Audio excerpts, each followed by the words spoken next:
at the seams. Look, I think it is a bit of psychological intimidation when the BJP says mission 400 up ki bar, 400 par. You look at the numbers, they don't really add up at the moment. No, but 300 in Uttar Pradesh was thought impossible. 250 was thought impossible. So I'm saying that's how they're trying to generate belief that we can do this. Sure. Look, it's both ways. They thought they would get 200 in Bengal. They didn't. They fell at 75. There have been occasions where it's worked, occasions where it hasn't worked. I think the BJP's basic game is there's a pragmatism in their politics. They have decided whatever happens, we have to win 2024 by a big margin to the point where the opposition is thoroughly defeated and demoralized. That's the aim. Even what you're seeing here in Bihar, it's not even for 2025. 2025 is 20 months away. Who knows what happens in Bihar next? But for 2024, they want to safeguard a state where they won 39 out of 40 seats. Now, there were 4 states that the BJP felt, I think, that they were in trouble in 2024. One was Bihar, one was Maharashtra, one was Karnataka, one was Bengal. These were the 4 states where there were potential double-digit losses. What have they done? Karnataka tied up with H.D. Kumaraswamy, shored up their Lingayat base, even bringing back Yadurappa in a sense through his son as the face of the party once again. Jagdish Shettar is back also in the fold. In Maharashtra, what did they do? First broke the Shiv Sena, then this year, middle of last year, broke the NCP, thereby strengthening their alliance. What have they done in Bengal? In Bengal, I think somewhere they've tried to ensure that Mamata Banerjee is weakened by the string of cases that she and her ministers certainly face, and thereby sort of strengthening themselves. The alliance between TMC and Congress also not working. And now in Bihar, where Nitish has come back. So the BJP is working to a plan. The India alliance is only reacting, and in most cases not even reacting, as we've seen with what's really happened in Bihar in the last few days. You're seeing live images of Nitish Kumar's cavalcade heading towards the Raj Bhavan. This is the 9th time that Nitish Kumar will be sworn in. He's done 6 somersaults. Rajdeep, could this be his last, or could there be 1 or 2 more? Prashant Kishore did a press conference where he says 6 months after the Lok Sabha, like within 6 months of the Lok Sabha results, Nitish will be back to the RJD fold. Look, we don't know what Nitish Kumar will do. He's also playing his politics election by election. For him, at the moment 2024, he felt he wanted to be on the winning side. That's why he's done what he has to.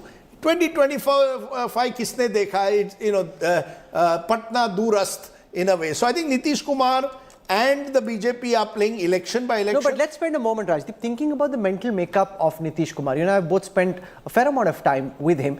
He always wants to come across as a purposeful, sincere, hard-working leader. And yet all these somersaults that he's doing, which would make Nadia Comaneci look pale in comparison, where does he think he stands? You know that he's worried about his political legacy. He's worried about how the people of Bihar and the rest of the country think about him. And yet he's making himself out to be a bit of a political joke. I think, Rahul, that's I remember Nitish Kumar from the days when he was Sushasan Babu. When he came taking on Lalu. He still thinks he's Sushasan Babu.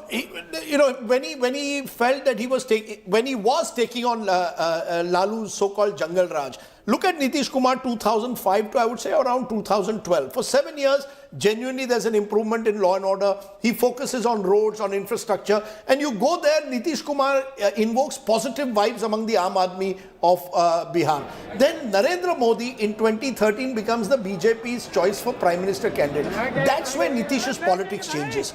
Because suddenly he decides to break away from the BJP. And since then, Rahul, I think Nitish has been wandering around, hoping for a national role, but at the same time conscious of sort of dominating power politics in Bihar. You'll recall he made Jitin Ram Majhi Chief Minister, but eventually took the chair for himself. So Nitish Kumar, since 2013, has become a much more insecure politician, a politician obsessed with retaining power in Bihar at all costs, where means don't matter, the ends do. Sankarshan Thakur, who's a biographer of Nitish, has a lovely line. For Nitish Kumar, it's not a call to conscience, his conscience is on call. जो भी है उसके साथ जुड़ना है. And I think thereby he's diluted his political equity, but at the same time, because he has a 10-15% vote share, Rahul, both parties, RJD and BJP have quoted him from time to time. And I think he's used that to his advantage, but he's diminished his political legacy in a way to Bihar, which is unfortunate because, you thought he was a leader at one stage who could perhaps have national aspirations. That's gone. I think chapter is over forever. Whatever else he does from now, no one will take him seriously nationally. He may still be relevant to Bihar, Rahul, but nationally he's over. You've seen the 1998 Hollywood rom-com. There's something about Mary. Well, in Bihar, there's something about Nitish. Everybody wants to be on board with Nitish Kumar. Rohit Singh joins us. You're seeing on your screen right now images from inside the Raj Bhavan. Nitish Kumar, all suited, booted, coming for his ninth swearing in. Rohit, describe the scenes that you're seeing. The BJP camp, they're mighty jubilant. Nitish looks pleased. He's happiest between relationships. Never happy being in a relationship. When he's just broken up, about to begin his next marriage, that's when Nitish seems happiest.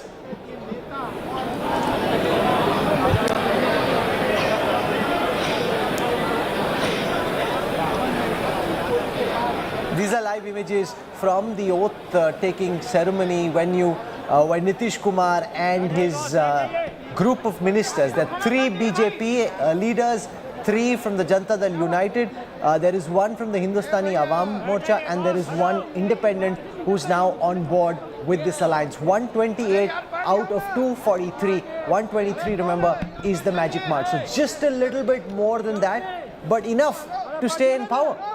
It's all about power for Nitish at the moment. And as I said, Rahul, I think that's diminished his political legacy and his contribution. What was the moment when Nitish decided, okay, enough is enough, let's do another palti? I was told, and this is from sources in the JDU, that around October, November itself, Nitish had become restive.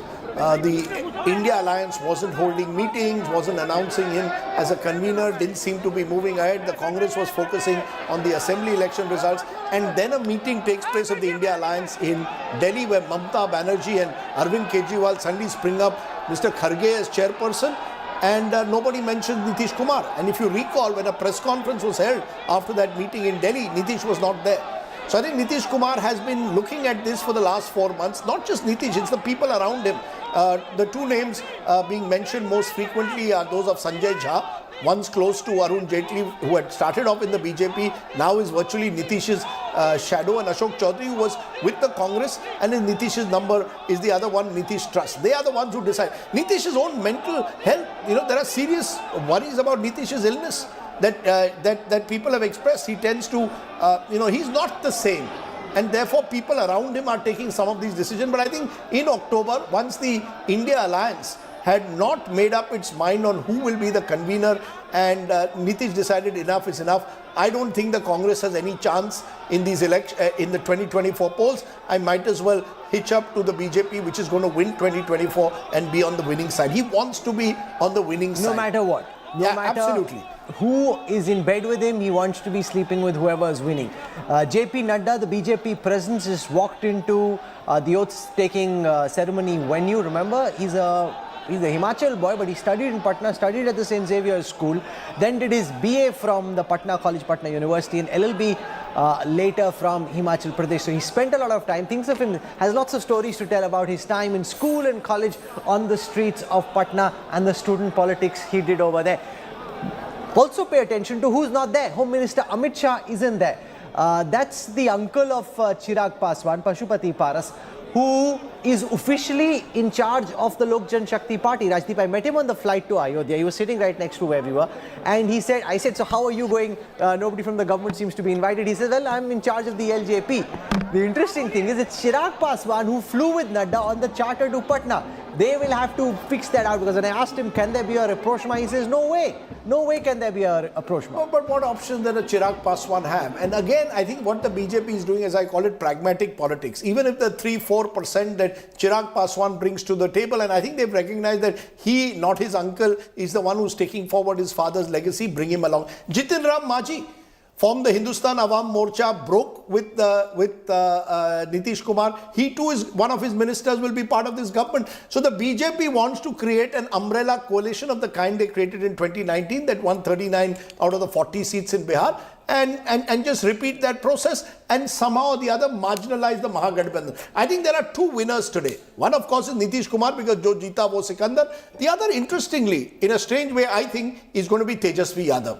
Because Tejasvi Yadav will now become the sole occupant of the opposition space. And there is a substantial opposition No, but space if it's just in Bihar. 35%, that's not enough. Look at the rainbow coalition they've got on the other side. Rajendra is here, governor of Bihar. In a few moments from now, he'll begin administering the oath of office. And as is often the case in Bihar, things are quite chaotic. They're noisy and chaotic. And Rajendra will just begin administering the oath of office. But Rajdeep, just the Muslims and the Yadavs and some EBCs aren't enough.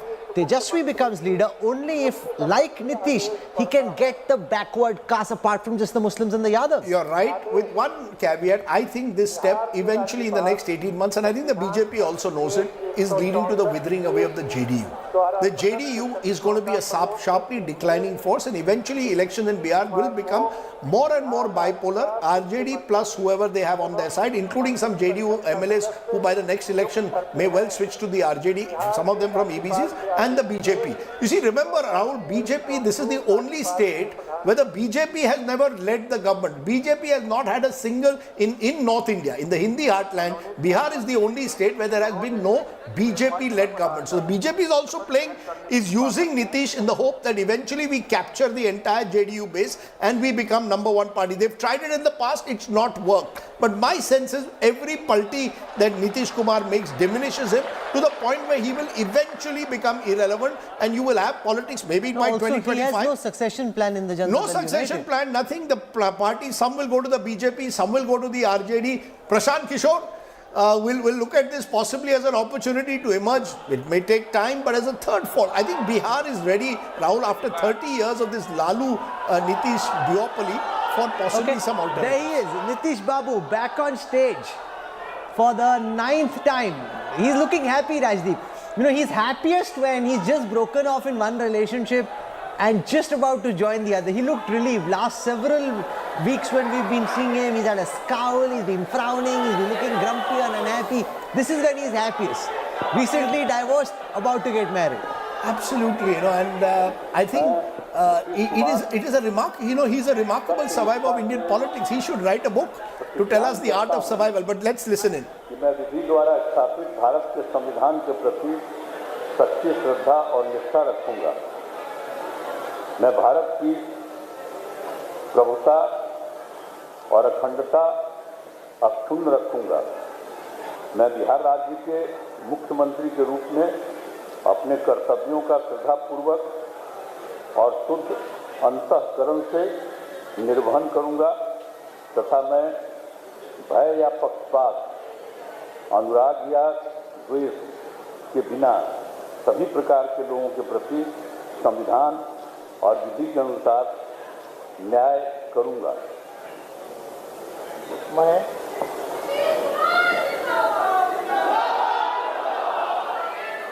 Nitish Kumar सत्यनिष्ठा से प्रतिज्ञान करता हूं कि जो विषय बिहार राज्य के मुख्यमंत्री के रूप में मेरे विचार के लिए लाया जाएगा अथवा मुझे ज्ञात होगा और किसी व्यक्ति या व्यक्तियों को सबसे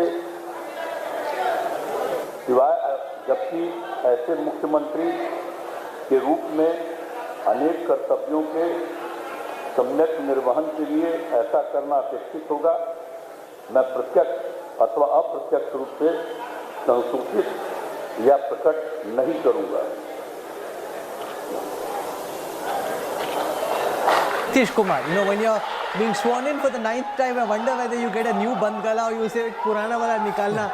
You know, there's no time to get another one, and who knows, you may be back again. Rahul, it's not just 9. It's the 3rd time in the last 3 years. Yeah. And that, I think, is some kind of a record. I've been trying to look... Sabka saath, sabka vikas. That's right. In the truest sense of the word. Can anyone in the same term, you know, Devendra Fadnavis, for example, has been sworn in as Chief Minister and Deputy Chief Minister over the last 3 years. That's different posts.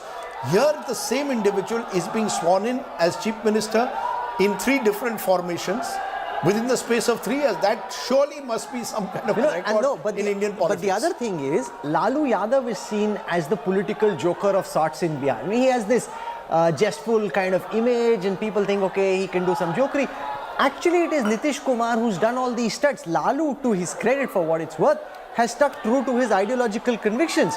Whereas it's Nitish Kumar who during his college university politics and in his initial years in politics tried to convey a more sober image. He's the one who's been more playful. Absolutely, even his mentor, George Fernandes, was eventually seemingly isolated, marginalized by Nitish Kumar. Sharad Yadav, he does the same to everyone. Sharad Yadav, in fact, was someone, an old JDU leader was telling me that Nitish would, saw Sharad Yadav as an early mentor. But Sharad Yadav was eventually isolated or driven out. So was George Fernandes was marginalized. Nitish Kumar has had this history of betraying a number of people, but he survives. The others lose out, and he continues in that post. How many people could say that with 15% of the vote, getting 45 seats out of 240, you still remain the Chief Minister of a state? That doesn't happen too often. Now the other ministers will be sworn in. निम्नांकित व्यक्तियों को बिहार राज्य का मंत्री एवं मंत्रिपरिषद का सदस्य नियुक्त करते हैं। श्री सम्राट Chaudhary. Sworn in. Massive round of applause there. He's a Kushwaha leader coming from the Kori caste. He's the effort that the BJP was making as a counterfoil to Nitish Kumar. Comes from a politically influential family. He went on record to say, I won't take off my saffron pagdi till the time I dislodge Nitish Kumar as Chief Minister. I wonder whether he has that pagdi on or off. No, the pagdi is very much on. We saw him a few minutes ago and his pagdi is very much on. And that in a way, I think reveals also the BJP's change in strategy. You will recall, Rahul, in the first 10 years when Nitish was in power, his Deputy Chief Minister was Sushil Kumar Modi, with whom Nitish had an excellent relationship. And Sushil Kumar Modi was happy to pay subordinate role to a Nitish Kumar. Now with Samrat Chaudhary, you've got someone who's taken on Nitish Kumar in the assembly, outside the assembly, directly attacked him. Moment you bring in a Samrat Chaudhary as your Deputy Chief Minister, I think the BJP is sending out a message, yes, we're making Nitish Kumar the Chief Minister, but our core members who've taken Nitish Kumar will now work with Nitish Kumar, and they will in a sense become the face of the BJP for the future. So you're seeing potentially a future face of the BJP in Bihar, in Samrat Chaudhary. He carries that aura, that charisma. Is someone who's willing to take the battle, as it were, into the enemy camp. So interesting, the shift from a Sushil Kumar to a Modi to a Samrat Chaudhary. Also keep in mind that Samrat Chaudhary joined the BJP only 6 years ago. So he was earlier with the Janata Dal United, he'd been with the RJD. That's right. He's just come. So like was the case in Assam, where they brought in a Himanta Biswa Sharma, made him Chief Minister. Before him, Sarbandar Sonowal was Chief Minister, who was again an import from Assam student politics. Samrat Chaudhary also, because he has the right caste and community, is actually an import who's been given the pride of place rather than one of their long-time stalwarts. That plus, as I said, I think the fact that the BJP has realized that we cannot be now in a Nitish Kumar government where Nitish Kumar calls the shots. You see, when Sushil Modi was Deputy Chief Minister, those 10 years were seen as the years where the BJP was content playing a secondary role. The BJP almost has twice as many MLAs as JDU has in Bihar. The BJP, ironically, this time, as in Maharashtra, is playing, is not getting the Chief Minister's post, even though they have more MLAs than the allies. But they will make sure now, with a Fadnavis in Maharashtra and a Samrat Chaudhary in Bihar, that the BJP calls the shots now. In the last I.N.D.A. government, Samrat Chaudhary was the Panchayati Raj Minister. Panchayati Raj Minister in the last I.N.D.A. government under Nitish Kumar. He was Minister in the Rabdi Devi government from 2000 till she was voted out of power. So he's won 2 terms in the Bihar Assembly from Parbata. And these were on an RJD ticket. So here's a man who's really been, as the Ganga traverses through Bihar, he's been on different islands, whether it's the RJD, the JDU, and now the BJP, and also the pragmatism of the BJP to accept somebody who's a rank outsider. You see, that's the thing, the difference between the BJP, I think, of the Modi-Shah era compared to the Advani-Vajpayee era. Advani-Vajpayee era was about emotion. Sushil Kumar Modi had been a student leader, had fought for years. He was seen as the face of the BJP. We are going to take him, make him Deputy Chief Minister. Minister. With Samrat Chaudhary, we've got someone who's come in from the outside, JDU, RJD, but we have no problem making him our face because we think he can deliver Bihar for us in the future. I think it's that pragmatism and that, that ends matter, the means don't. Maybe Nitish Kumar has attacked us over the last few months. So what? Today we need him to win 2024. Interesting nugget. Samrat Chaudhary's father, Shakuni Chaudhary, was actually a close associate of Lalu Prasad Yadav. And I knew him one well. of the founding members of the Samta party.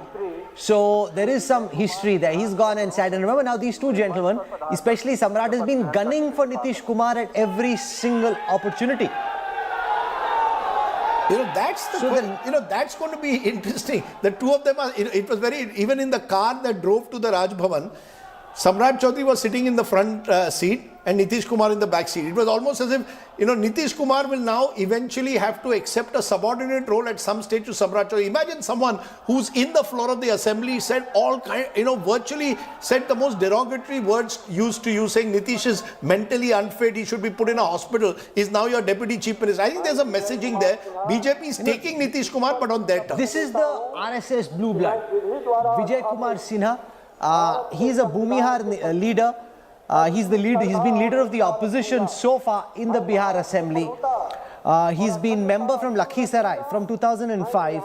Was Speaker of the Bihar Legislative Assembly in 2022. He resigned after the no confidence motion. He comes from the genuine Sangh Parivar. So unlike Samrat Chaudhary, who's an import from the outside, Vijay Sinha is the new generation of the BJP. Like you've seen Mohan Yadav being projected in Madhya Pradesh, Vijay Sinha is the leader who was groomed from within and brought out. Now whether he's up to the task, the last two they had, Tarakeshwar and Ms. Devi, didn't do well enough. So the last two deputy CMs turned out not so bright. Now let's see whether the new deputy CMs can do better. You see, there's a generational shift taking place in the BJP in Bihar. You'll remember for the longest time, it wasn't just Sushil Kumar Modi. There was Ravi Shankar Prasad, there was Ashwini Chaubey, there was Rajiv Pratap Rudy, some of whom are there as members of parliament, but none of them are anymore the face of the party. The face of the party is now people whom they think can become leaders for the next 10-20 years. So in Bihar, what you're seeing in Vijay Sinha and in Samrat Chaudhary is a generational change. Also, you're right, Renu Devi, for example, many expected her to continue as a but deputy she didn't chief do a good minister. enough job. They tried her out, didn't work out, Because so she's out. they don't want anyone now who's subordinated to Nitish. I think that's very clear. This arrangement is very different, Rahul, to any previous JDU BJP arrangement. The terms of the power arrangement are different. Now the BJP runs the show. Not just backseat driving, but dare I say possibly even front seat driving. Nitish is just the face. They will use the next 18 months leading up to 2025 November to strengthen the BJP, weaken Nitish Kumar to the point where he becomes almost irrelevant. But he surely knows that. So if he's done that... What option? You see, I think Nitish Kumar, as I said, wanted to be on the winning side. The fear that Nitish Kumar had, Rahul, when he left the BJP 2 years ago was that people close to him, that there was an Eknath Shinde being created in RCN Singh and that his government would fall. That's why he was afraid and that's why he went to the RJD. Now he realizes if Mr. Modi comes back with 300 plus seats in 2024, mera kya hoga? So he's going back to the BJP. This is Janata Dal United leader Vijay Kumar Chaudhary, very close to Nitish Kumar. He's coming in, 66-year-old. He comes from Samastipur, where he won from the Saraiganj Assembly constituency. In the last government, he was in charge of several important portfolios, including finance, commerce, and legislative matters. So Vijay Kumar Chaudhary. And it was interesting how the JDU was split between the likes of Lallan Singh, who were seen as being closer to Lalu and the RJD, and the likes of Vijay Kumar Chaudhary, Sanjay Jha, and the others who are closer to the BJP. That's right. You see, the JDU, Rahul, is now a party which is Nitish and a few around him. I mentioned Mr. Chaudhary from the Congress, was the leader of the Congress, and Sanjay Jha. These are the two people calling the shots today in the JDU. Even Nitish sort of almost listens to them more than to, and there are a couple of bureaucrats who run the show for him. So Nitish Kumar earlier, the JDU was a relatively powerful party, had a strong EBC support, had leaders from Nitish's own Kurmi community, plus those who'd been part of his old socialist movement. One by one, all of them have drifted away, and Nitish Kumar is left, I think, with a little rump. The only advantage he brings to the table, he still has 10 to 12% vote, and therefore when you have two parties with just 30% each, the RJD RJD and the BJP, they need that 10 to 12% to take them over 40-45%. That's exactly why the BJP has brought him back. I think the BJP realizes Nitish could ensure a complete sweep for them like 2019, or at least get them 30 plus seats and thereby limit the damage. You know, Vijay Chaudhary used to be in the Congress, and when he left, it was felt that he may take a lot of the Congress MLAs with him. He couldn't. In fact, the buzz till yesterday was that there are about 8 to 10 Congress MLAs who've gone missing. But they were all with Akhilesh Prasad Singh this morning. That's right. So there Akhilesh was so confident. I don't know if you saw that. He actually did. He got the camera to turn around and counted all the MLAs one by one to say, "Bhai, mere saath sab baithe." Why? That's right. So there was this buzz that the Congress and you know, we don't know where these Congress MLAs will eventually go in the next few months. Rahul Gandhi's yatra is coming into Bihar in a couple of days from now. So amidst all this, the Congress is still, you know, very much the rump in Bihar at the moment. The battle is going to be RJD versus BJP, and the JDU's future, I think, also hangs by a thread. We are seeing these images. I think this is, dare I say, you never say never. I'll be surprised if Nitish Kumar is sworn in a 10th time. That's my take. I think next time the BJP will want, if the BJP, but if I'd asked if the you BJP last gets time, more you would than, have said you would be surprised if he'd be sworn in a 9th time. oh, absolutely. As I said, you so know, Nitish Kumar, he's like the political Houdini. You don't know what he's going to do. So it's best to just allow for it to play itself out. He's also the most mercurial politician. You know, people think Mamata Banerjee is mercurial. Well, actually, you know, she's at least what you see is what you get. With Nitish Kumar, you never know what you're seeing and what you're going to get in the end. Oh, absolutely. I think Nitish Kumar has redefined the notion of Ayaram, Gayaram. That was defections from politics, where you sort of, but you know, for a chief minister to constantly defect, change his allies, Nitish Kumar is in a league of his own now when it comes to this kind of defection politics. You know, Vijay Prasad Yadav, there are Yadav leaders within the JDU who've been with Nitish for a while. Now, how comfortable will all of them be in the new arrangement eventually is, you know, you'll have to wait and see. I think Nitish Kumar is going to find himself increasingly isolated within Bihar politics. The BJP is waiting to swoop and simply over the years take over the Janata Dal United base. Vijendra Yadav is a 77-year-old leader. He comes from Bihar, Supol, has been energy minister in the past. He became minister for the first time way back in 1990.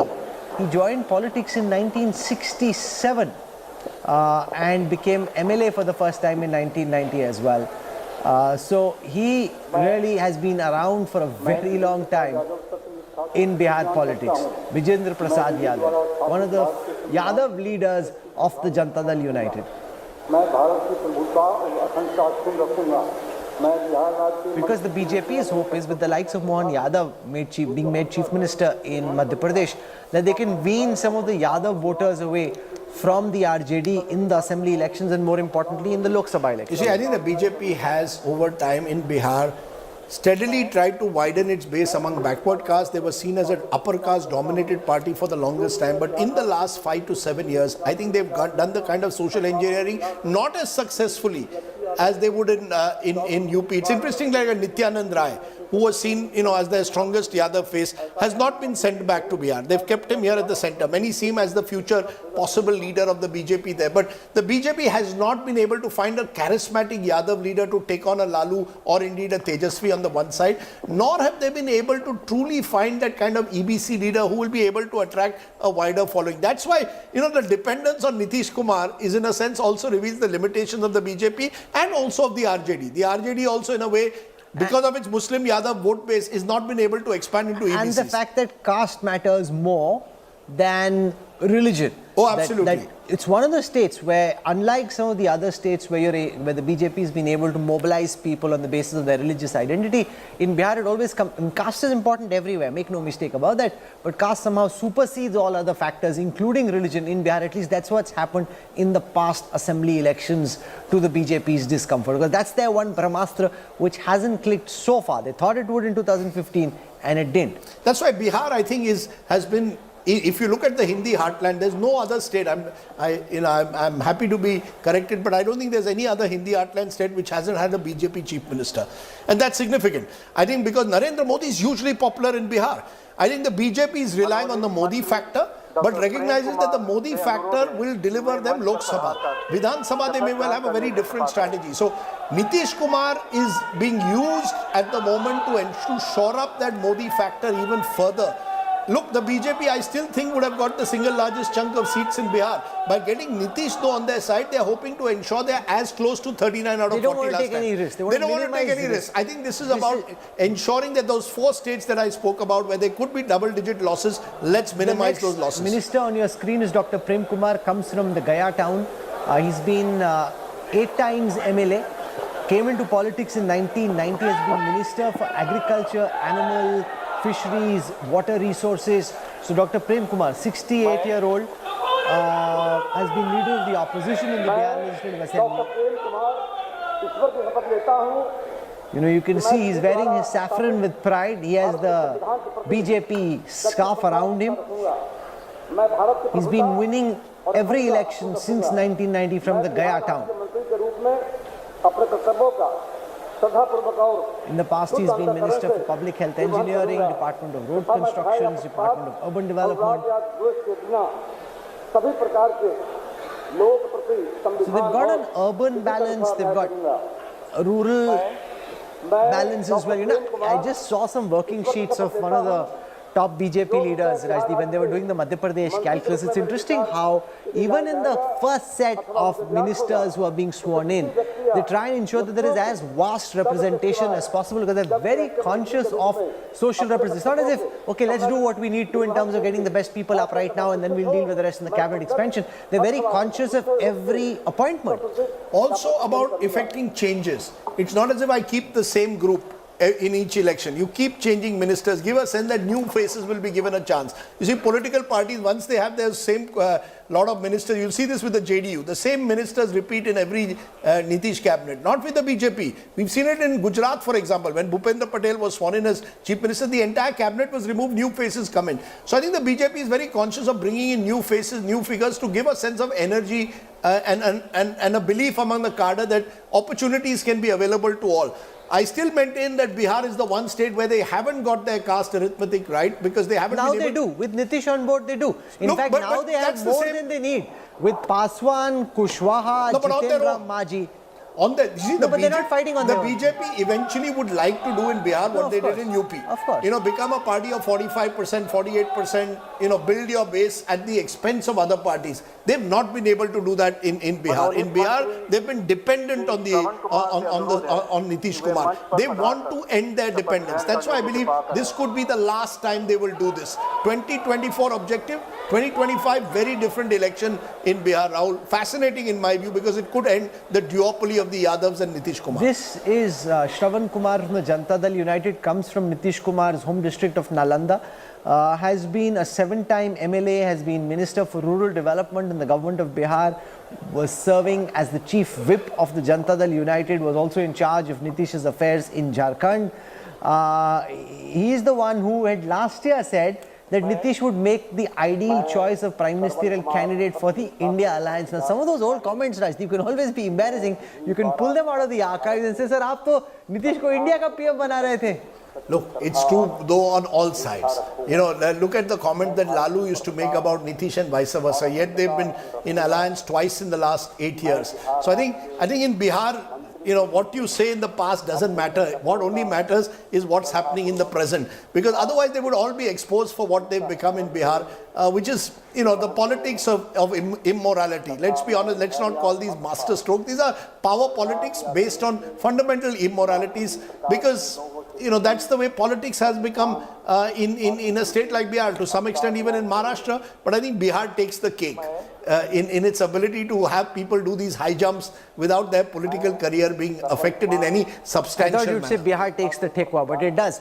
Because the kind of flip-flops that we've seen in Bihar, and remember, this is a state where any reporter will tell you the level of political understanding of the average citizen is higher than it is anywhere else. Far higher than Delhi, far higher than Maharashtra. Not to say that people don't understand politics elsewhere, but they could well be pundits on a television show and give both Rajdeep and me a run for our money when it comes to understanding of the very nuances of Indian politics. Oh, absolutely. And that's, you know, that's what makes Bihar so fascinating and depressing at the same time. It's the one state where politics is an industry, where everyone has a political opinion. But I think it's also the state which has not been able to nurture a kind of politics which is wholesome, which will take the state to the next level, which we are seeing in Uttar Pradesh. But that's what I'm saying. That's where Nitish ran out of steam. After his good start in 2005 for the first few years, Yogi Adityanath is going from strength to strength in Uttar Pradesh, reviving the state, improving law and order, bringing in industrial corridors. Still a work in progress and a lot needs to be done, but he is marching with a lot of energy in the right direction from the perspective of development of the state. Nitish somehow, just before the 2014 elections, just seemed to run out of steam, energy and ideas. You see, I think, as I said, Rahul, but the turning point interestingly came from outside. In 2013, when Mr. Modi becomes the Prime Minister choice, Nitish had a huge problem with Mr. Modi. When Mr. Modi was Gujarat Chief Minister, you will recall they had a couple of face-offs with each other. So when Mr. Modi is made the Prime Minister candidate, what does Nitish do? He decides to leave the N.D.A. And I think his decision at that moment to quit from the N.D.A. and believe that he could be a potential national rival almost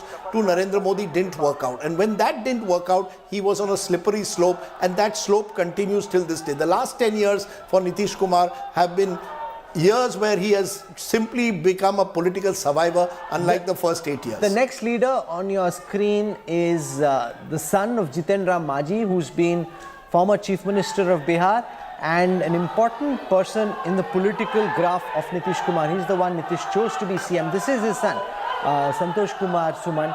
He's been the Dalit and Tribal Welfare Minister of Bihar, and now he's being sworn in as Chief Minister. He quit previously the state cabinet to ensure that the hum isn't, doesn't just wither away. Nitish Kumar was trying very hard to get the Hindustani Awam Morcha to merge with the Janata Dal United, but Majhi wasn't willing for that. He prefers, Rajdeep, to be this small two-bit party rather than merge with the JDU or with the BJP. You know, I think Jiten Ram Majhi has also realized that if you're a small party and you can retain even a small base of 2 to 3% with 3-4 MLAs, it makes you a player. You know, this is the other model of Bihar. Keep yourself small, make sure that you retain your core base so that all the big parties come to you and you do deals with them. If he had been part of JDU, he would have been just another leader. So I think you're seeing that. I think Chirag Paswan also has learned that lesson. He's trying to shore up his base, his father's old base, so that whoever comes to power in Bihar needs a Chirag Paswan. No, but will he get 6 + 1 MPs? That's the question. Now you've got the JDU, Ham, Kushwaha, BJP, all these parties together. If there's the LJP as well, how do you divide the political pie? It's a very tough ask. Rajdeep. You know, my sense is that a Chirag Paswan kind of leader will now have to also come to terms with the reality that the BJP is a dominating force. So whatever you get, you take. You see, you can't make any Amit Shah demands. invited him to join the BJP. They said you have a great future for yourself if you join the BJP. But Chirag held out against that. No, that's precisely the reason, I think, that all of them have realized you join the BJP will swallow you up. You remain a small party but retain even a small base.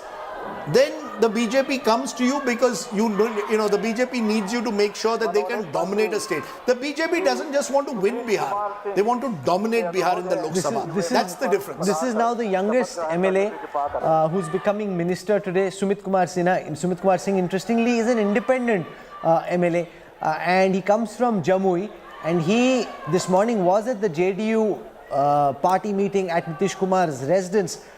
He has been a cabinet minister in the last government when JDU and RJD were together, has become a minister once again. He's been the former agriculture minister. He's the son of the former agriculture minister, Narendra Singh. The BJP, if you see the list that they will make, you will find people who eventually, the ministry will have representation across caste. Bihar's big political change that Lalu initiated was brought backward caste politics to the fore. So any government has to reflect that, you know, the changing reality of Bihar politics, and the BJP has done that. From a party which was seen as upper caste, Brahman, Baniya party, over the last 20 years in Bihar, you will see the mandalization of the BJP has taken place. You have a few upper caste faces who will remain in the party. The BJP cannot desert, you know, you will have, whether independents, whether from their own party, you will have upper caste representation. But I think the main thing for the BJP is how do we mandalize ourselves to take on the likes of Nitish and Lalu. It's been their challenge over the last 20 years. They partially succeeded. The Modi factor is very important as an OBC leader. Bihar, you know, is one of the states where he attracts huge crowds. but I think they will need a local leadership to take this forward. It can't be done by Prime Minister Modi in a Vidhan Sabha election. Sumit Singh, interestingly, comes from the Jawaharlal Nehru University. And in the middle of all of this, I just got bad news that India has been bundled out for 202. In that test match, which Rajdeep was watching on that small screen, that he's got one match, one side he's watching the Bihar swearing in, the other side he's watching because cricket. there's a record there. Today has been a fascinating day for cricket. There was a young West Indian fast bowler who bundled out Australia. Fantastic. I haven't seen someone bowl so fast. And first time a team which has trailed by 190 runs in India has defeated India in a test. So that is huge. So I think, and that's baseball. The thing about it is baseball is a disruptor. Modi, Shah are disruptors. To break records, to do things differently. You keep telling me, up ki bar 400 par, and I say, look, possible, but I don't think so this time. But at least the very fact you're willing to try it out.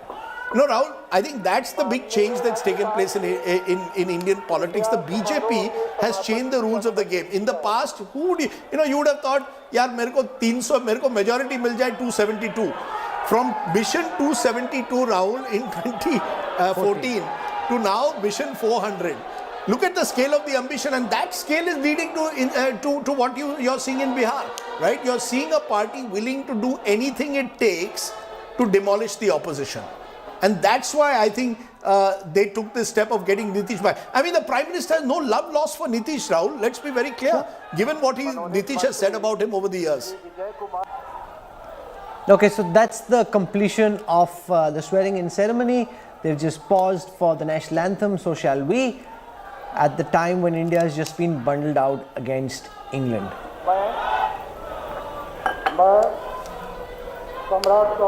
Okay, so that's the swearing-in there, now completed. I'm quite certain, I don't know, maybe Nitish didn't get a new suit stitch. He just thought, let me bring out my old band gala. Uske baad 9 hai. Abhi to silvaya tha last wala. Why do I need another one? Yeah. And God alone knows how long this one's going to be on for. Look, Nitish Kumar, interesting figure in terms of, the thing about him is unlike a Lalu. Lalu had a very large Yadav base. You're talking about double digit, 18, 20%, 16 to 18% Yadav vote, and then the Muslim vote took you to 30 plus. Nitish Rahul was always stuck with a 6 to 7% Kurmi core vote. How do you adapt to the vote? He was never able to do that. Therefore, that increased his dependence on other parties. So, I think in a way, he's almost a tragic singular figure. I think he's become a bit of a tragic singular figure. Even within the India alliance, there was a meeting in Delhi where T.R. Balu of the DMK was speaking in English. Nitish interrupts him, Hindi mein boliye. Hum kaise? See, I think Nitish almost feels that, he's been isolated, that he's not been given his due. 2013, he thought he could take on Modi. Remember, from there, he's come back to being just one among many. Kejriwal and Mamta were shrewd. When an offer was made to make him convener, at that time they said, there's no guarantee whether he'll be with us or not. Absolutely. But I think I don't know whose game they were playing when they projected Kharge suddenly out of the blue while Nitish is watching. They didn't consult Nitish. Why didn't they consult Nitish? I mean, surely you would, before you make a public decision, you would have come. Why was Nitish not consulted at that Mumbai meeting? This Bihar at the Delhi meeting will have 2 deputy CMs. There's been the first formal confirmation of the story we broke much earlier in the day, because Vinod Tavade, the central observer of the BJP who's been sent to Patna, has officially congratulated both Samrat Chaudhary and Vijay Sinha for becoming the deputy chief minister of Bihar. So first formal confirmation that there'll be 2 deputy CMs, one an upper caste deputy CM, one a Kushwaha deputy CM, and an effort being made to try and keep both together as part of that umbrella coalition that the BJP is trying to stage. That's right. But I think all of this is not so much for the Vidhan Sabha. This is for 2024 Lok Sabha.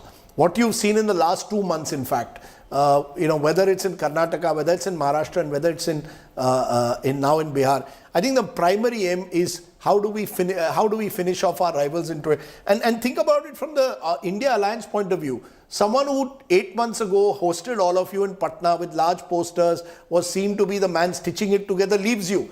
You can liken it to when a big leader, and Nitish is a big leader, in terms of national recognition, he has national recognition. Anyone knows who Nitish Kumar is. Positive recognition. That's right. Now with all these but Rahul, the very fact that the person who was stitching your alliance together leaves you, it's almost like, he's given up on the alliance. No, but so I what's think the- from a perception point of view, optics, terrible for the India alliance.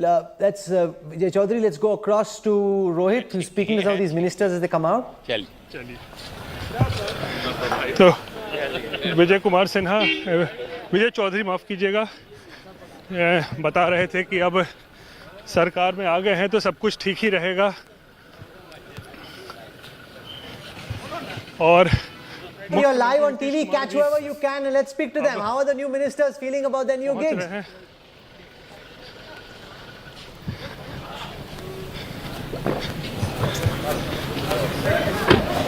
He's furtively looking for people. This reminds me of what happened soon after the temple consecration ended and there were hundreds of people, all of whom wanted to speak, and I had to figure out who do you really want to spend time talking to. So Rohit doing something similar right now, right outside the Raj Bhavan. He's got a few ministers slowly trooping out, and I'm sure they'll, Bihar ministers usually like the camera and they will. All ministers. Tell me one minister who doesn't. In states, in some of the southern states like Tamil Nadu, they're very That's reluctant. Nitish Kumar there. Yeah, there is Nitish Kumar. For the umpteenth time, being sworn in as Bihar Chief Minister and leaving now the Raj Bhavan. But we'll wait and see who Rohit can actually catch. An interesting figure in all of this is Vinod Taude, Rahul. He's the election in charge for Bihar, and I know him well because he was from Maharashtra, a student leader, then became a minister. And Vinod has spent a lot of time in Bihar in the last few years, and his main aim has been how do we make the BJP Bihar's party number one.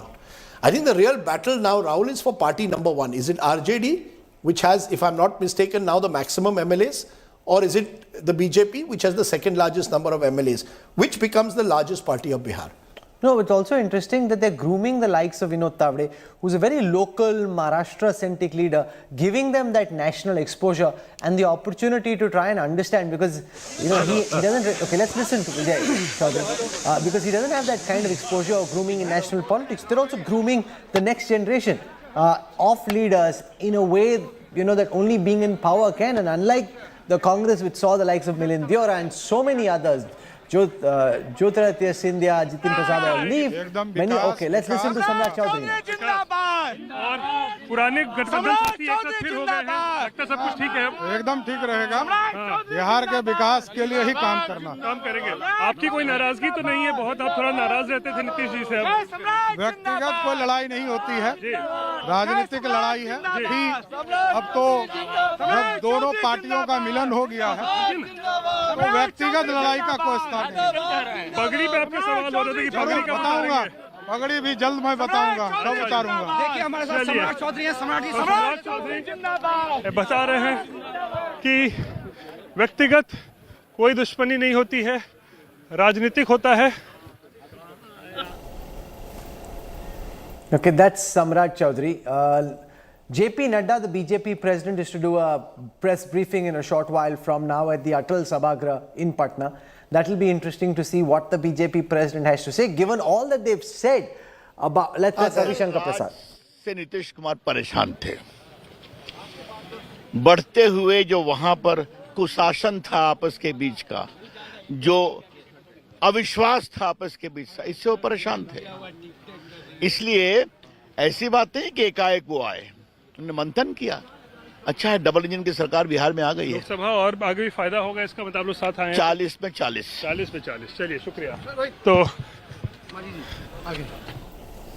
Okay, that's Ravi Shankar Prasad is the MP from Patna, so for him, the good news is that the Lok Sabha elections is where his attention will be. You're assuming that he'll get a ticket again. And whether he gets a ticket, but if he gets a ticket, he'll hope. Okay, that's Jiten Ram Maji. Let's listen to the Hamid.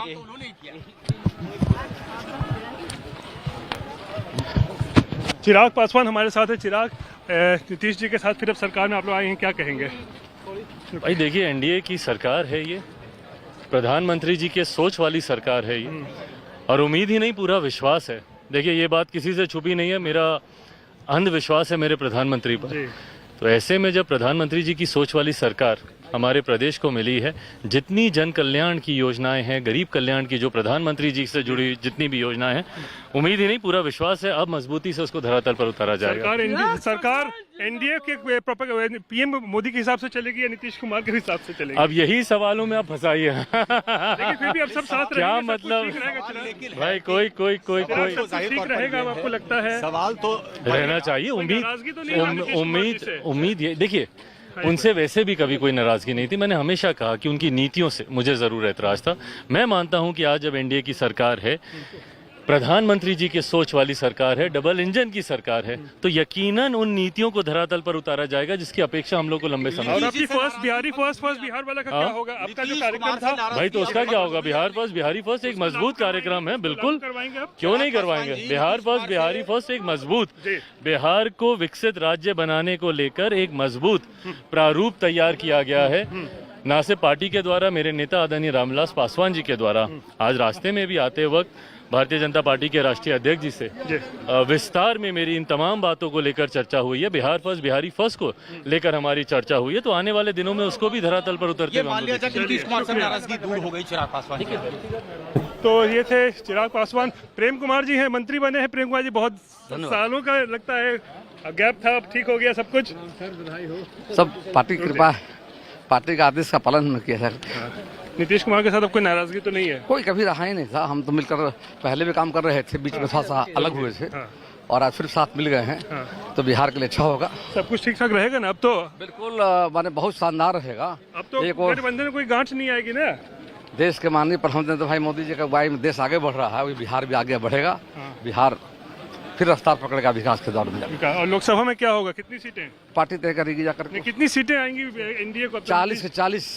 Nitish ji का आने से फायदा होगा? बिल्कुल 40 का 40, पिछले 39 लाए थे, इस बार 40 का 40 और इंडिया गठबंधन 0 पर आउट होगा बिहार में। चलिए, शुक्रिया प्रेम कुमार जी, बहुत बधाई आपको।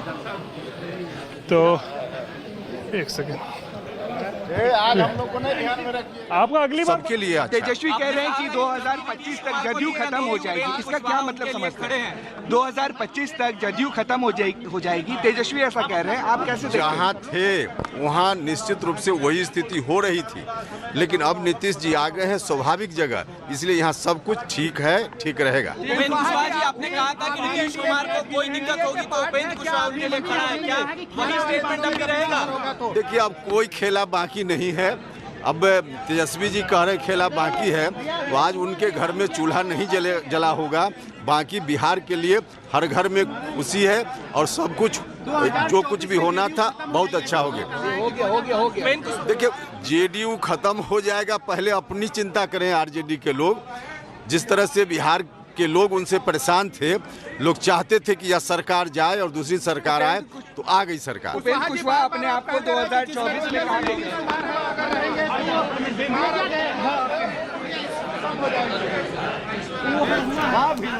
You know, it's interesting, the likes of Upendra Kushwaha, the likes of Chirag Paswan, the likes of Jitin Ram Manjhi, the one thing that has united them has been their anger against Nitish Kumar. They've always felt Nitish Kumar has never given them their due, so they moved in different directions. Some tied up with the RJD, some like Chirag tried to plow their lone furrow. What's happened at the end of the day?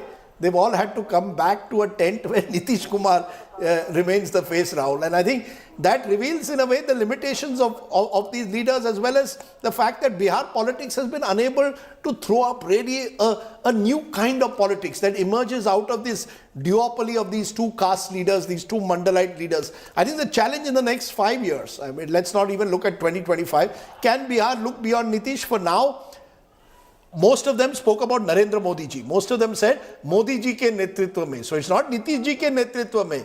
Modi ji ke netritva mein hum aage badhenge. So they're relying on the Modi factor in Bihar. Nitish Kumar, I maintain, Rahul, is only a face now. He's no longer a vote catcher. The real votes will be caught by Narendra Modi. No, so he is a vote topper. So it's like, you know, if this is... He's the cherry on your cake. If just think of it as the Bihar political cappuccino. Both the BJP and the RJD have the espresso shot. But if you need the cappuccino, you need the frothy milk on the top. Nitish provides that frothy milk. Without that, you have the strong espresso, but you don't have a cappuccino, Rashtriya. Right, but as someone said, you know, let's not glorify what Nitish Kumar is doing in this. Nitish Kumar has, in the process, I think, destroyed his political legacy. No, but when did he destroy it? The first time, the second time, the third time, the fourth time, the fifth time, the sixth time, the seventh time, and the eighth time? I think Nitish Kumar's destruction, as I said, the turning point in his career is 2013, when he miscalculated how the Modi factor would work. But I think at a personal level, after 2015, I think, when in 7-8 years, you've done 4 somersaults, that's stretching it a bit. You can do 1 or 2 as politicians are prone to do. But he ends up CM. He ends up CM, but he ends up each time, I think, a weakened, morally compromised, weakened CM. Look at the votes, the vote share. The voters are leaving him, Rahul. How much did he get last time? 44 seats?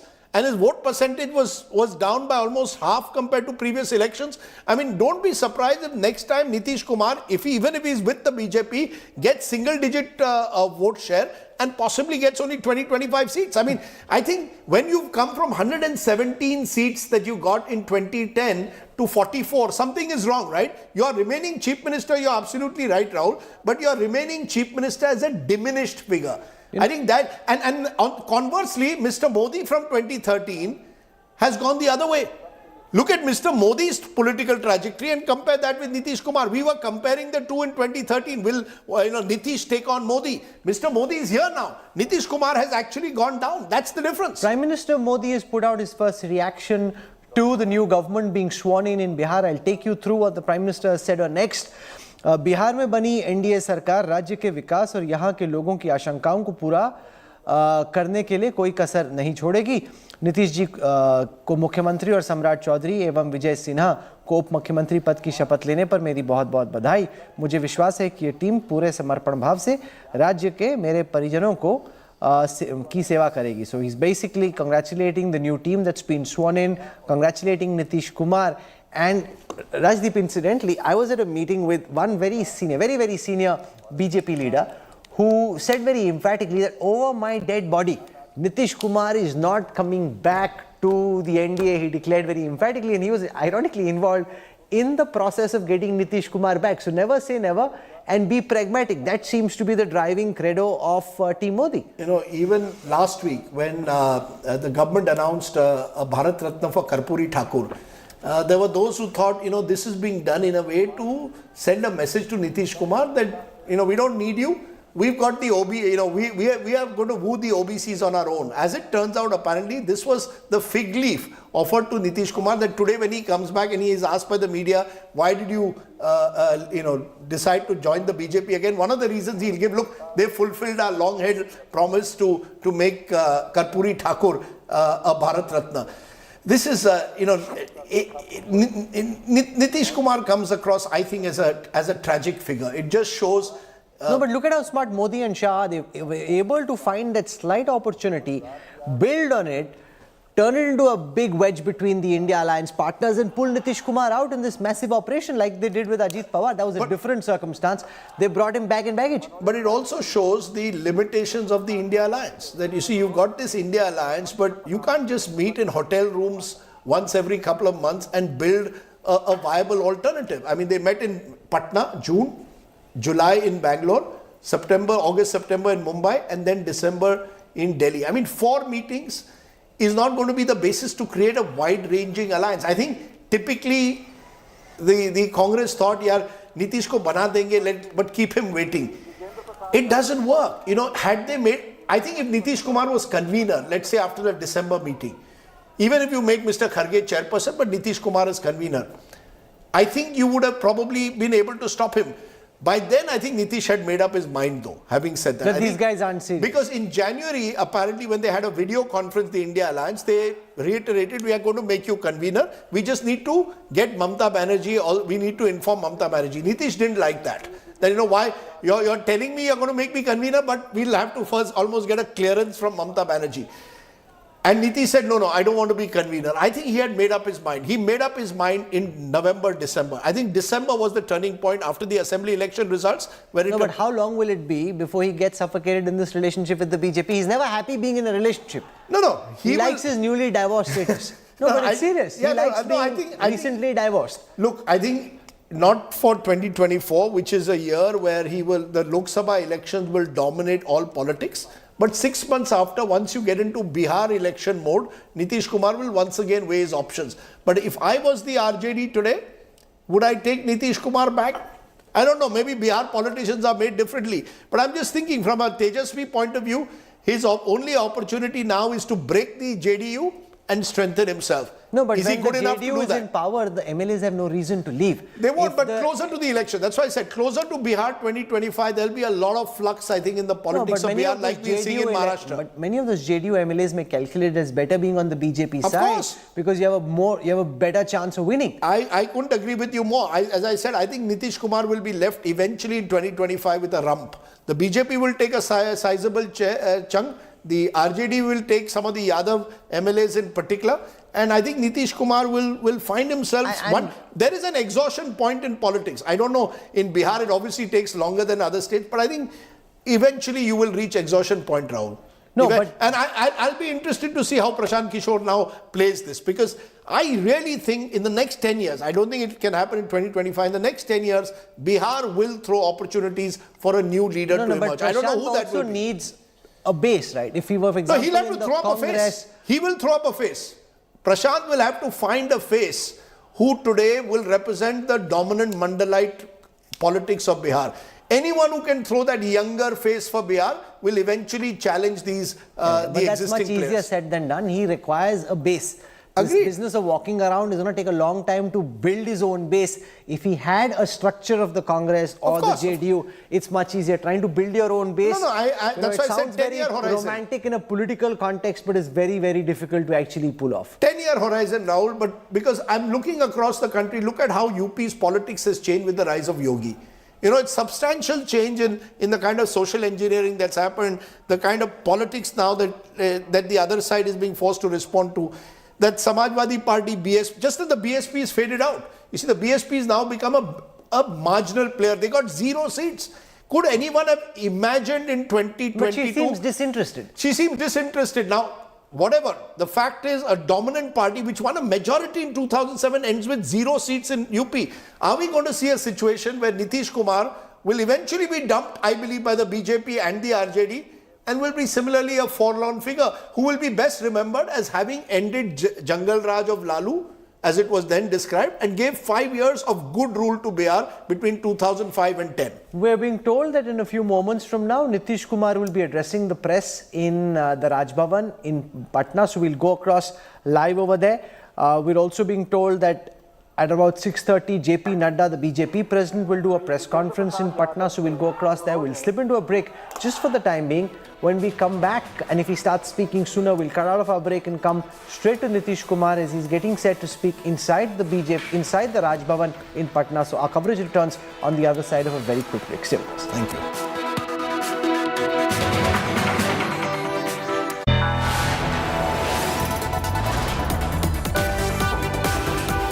You are watching India Today.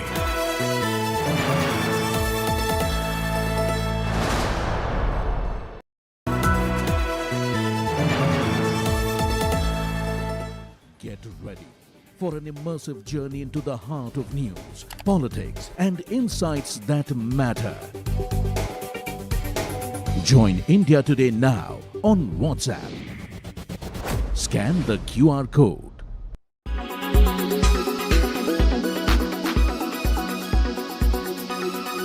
Nitish Kumar कल तक हमको गाली देते थे कि Owaisi. That's right. But the grandmasters of Indian chess are running circles around the India alliance. It seems like a ragtag coalition that can't even figure which move to make on the chessboard, while they're being outthought, outmaneuvered, outgunned by the Bharatiya Janata Party. The verdict in 2024 was never really in doubt.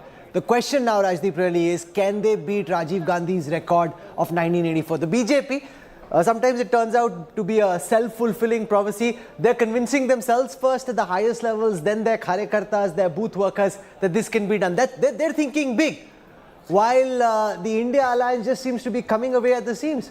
Look, I think it is a bit of psychological intimidation when the BJP says mission 400 up ki bar, 400 par. You look at the numbers, they don't really add up at the moment.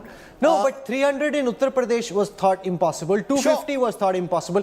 So I'm saying that's how they're trying to generate belief that we can do this. Sure. Look, it's both ways. They thought they would get 200 in Bengal. They didn't. They fell at 75. there have been occasions where it's worked, occasions where it hasn't worked. I think the BJP's basic game is there's a pragmatism in their politics. They have decided whatever happens, we have to win 2024 by a big margin to the point where the opposition is thoroughly defeated and demoralized. That's the aim. Even what you're seeing here in Bihar, it's not even for 2025. 2025 is 20 months away. Who knows what happens in Bihar next? But for 2024, they want to safeguard a state where they won 39 out of 40 seats. Rahul, there were 4 states that the BJP felt, I think, that they were in trouble in 2024. One was Bihar, one was Maharashtra, one was Karnataka, one was Bengal. These were the 4 states where there were potential double-digit losses. What have they done? Karnataka tied up with H.D. Kumaraswamy, shored up their Lingayat base, even bringing back Yadurappa in a sense through his son as the face of the party once again. Jagdish Shettar is back also in the fold. In Maharashtra, what did they do? First broke the Shiv Sena, then this year, middle of last year, broke the NCP, thereby strengthening their alliance. What have they done in Bengal? In Bengal, I think somewhere they've tried to ensure that Mamata Banerjee is weakened by the string of cases that she and her ministers certainly face, and thereby sort of strengthening themselves. The alliance between TMC and Congress also not working. And now in Bihar, where Nitish has come back. So the BJP is working to a plan. The India alliance is only reacting, and in most cases not even reacting, as we've seen with what's really happened in Bihar in the last few days. You're seeing live images of Nitish Kumar's cavalcade heading towards the Raj Bhavan. This is the 9th time that Nitish Kumar will be sworn in. He's done 6 somersaults. Rajdeep, could this be his last, or could there be 1 or 2 more? Prashant Kishore did a press conference where he says 6 months after the Lok Sabha, like within 6 months of the Lok Sabha results, Nitish will be back to the RJD fold. Look, we don't know what Nitish Kumar will do. He's also playing his politics election by election. For him, at the moment 2024, he felt he wanted to be on the winning side. That's why he's done what he has to. 2025 kisne dekha, it's, Patna durast in a way. So I think Nitish Kumar and the BJP are playing election by election. No, but let's spend a moment, Rajdeep, thinking about the mental makeup of Nitish Kumar. I've both spent a fair amount of time with him. He always wants to come across as a purposeful, sincere, hard-working leader. And yet all these somersaults that he's doing, which would make Nadia Comaneci look pale in comparison, where does he think he stands? You know that he's worried about his political legacy. He's worried about how the people of Bihar and the rest of the country think about him. And yet he's making himself out to be a bit of a political joke. I think, Rahul, that's I remember Nitish Kumar from the days when he was Sushasan Babu. When he came taking on Lalu. He still thinks he's Sushasan Babu. When he felt that he was taking on Lalu's so-called Jungle Raj.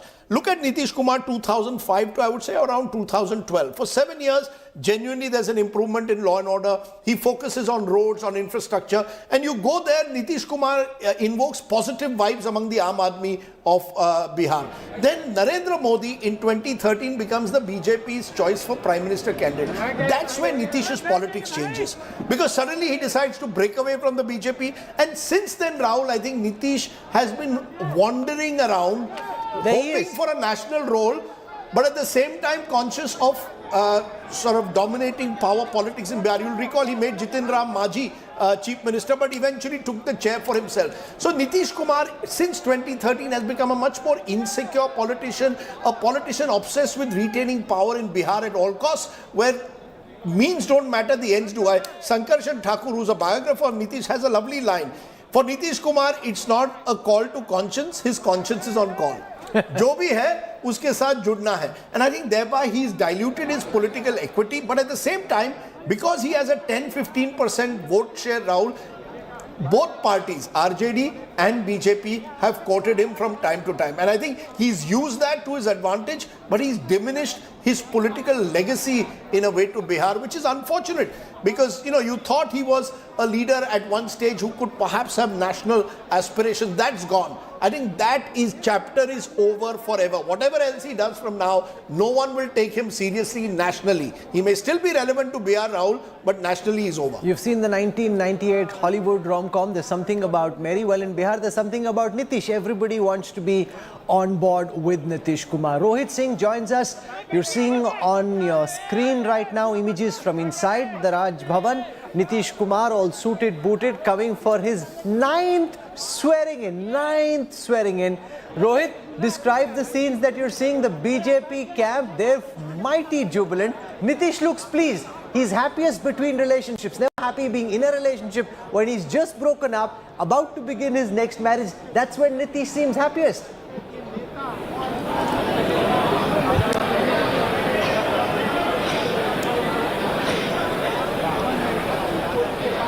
These are live images from the oath-taking ceremony when Nitish Kumar and his group of ministers, there are 3 BJP leaders, 3 from the Janata Dal United, there is 1 from the Hindustani Awam Morcha, and there is 1 independent who's now on board with this alliance. 128 out of 243. 123, remember, is the magic mark. So just a little bit more than that, but enough to stay in power.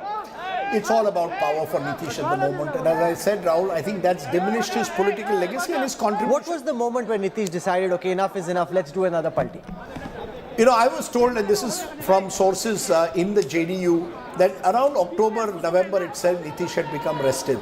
The India Alliance wasn't holding meetings, wasn't announcing him as a convener, didn't seem to be moving ahead. The Congress was focusing on the assembly election results. And then a meeting takes place of the India Alliance in Delhi, where Mamata Banerjee and Arvind Kejriwal suddenly spring up Mr. Kharge as chairperson. And nobody mentioned Nitish Kumar. And if you recall, when a press conference was held after that meeting in Delhi, Nitish was not there. So I think Nitish Kumar has been looking at this for the last 4 months. Not just Nitish, it's the people around him.